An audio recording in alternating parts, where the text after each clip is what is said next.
Hey guys, welcome to my channel.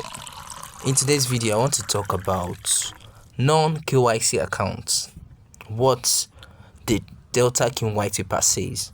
Let's dive right in. So according to Delta King white paper, they says non-KYC accounts. In the Delta system, no one has the authority to delete or freeze any accounts. That means they're talking about the in-house here, because when the Delta program was written in the early days, such functions or interfaces were not designed, which is more in line with the concept of decentralization and user autonomy. So only the user has the access to do whatever on their account. Therefore, non-KYC accounts are allowed to exist in the system for a long time and can participate in transactions or interactions. So let me explain this place. What they are trying to say here is non-KYC account. Fine. Let's say someone did not finish his KYC, did not complete his KYC maybe before the airdrop. That doesn't stop the person from having access to the app, because what I just read now and from their previous posts, what I realize is that they did not just create this app just for mining sake. It will be functional even after the mining era. This is what I understand here. Yes. So however, participate in transaction or interaction. Accounts are allowed to exist in the system for a long time and can participate in transaction or interactions. However, accounts that have passed KYC certification will receive specific marks, do you get?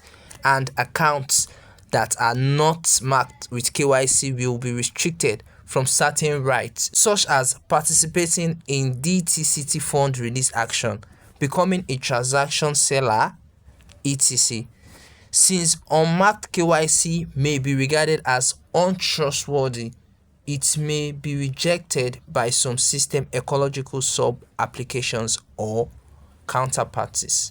So what they're trying to say here is KYC, which simply means know your client or know your customer, is actually essential, but important, but not essential. You understand? It is important, but not essential, not compulsory. They are not imposing it on you like you must do it. No. But if you do not do it, there are certain rights you won't have in the app. Let's say if you want to be transacting with people, you want to be a stakeholder, you understand, you be marketing your goods on the app, people won't really trust you because they feel like they don't really get your identity, and you might want to scam them. You get?